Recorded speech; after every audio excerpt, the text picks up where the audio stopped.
থাইল্যান্ডের রাজধানী ব্যাংককে অনুষ্ঠিত হতে যাওয়া বিমস্টেকের শীর্ষ সম্মেলনের ফাঁকে অন্তর্বর্তী সরকারের প্রধান উপদেষ্টা ডক্টর মোহাম্মদ ইউনূসের সঙ্গে ভারতের প্রধানমন্ত্রী নরেন্দ্র মোদীর বৈঠকের জন্য এখনও আশা ছাড়ছে না বাংলাদেশ।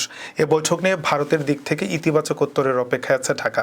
মঙ্গলবার প্রধান উপদেষ্টার আসন্ন চীন থাইল্যান্ড সফর নিয়ে পররাষ্ট্র মন্ত্রণালয়ে আয়োজিত সংবাদ সম্মেলনে একথা জানান পররাষ্ট্র সচিব মোহাম্মদ জসিমউদ্দিন।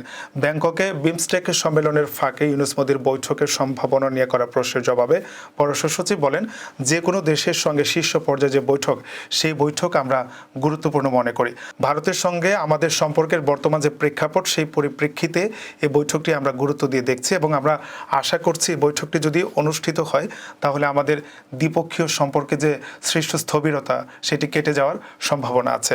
জসিমউদ্দিন বলেন, আমাদের দিক থেকে বলতে পারি আমরা এই বৈঠকের জন্য প্রস্তুত আছি। ভারতের দিক থেকে আমরা একটা ইতিবাচক উত্তরের অপেক্ষায় আছি। ইউনূস মোদীর বৈঠকের জন্য ঢাকা প্রস্তুত, তবে কি দিল্লি প্রস্তুত না?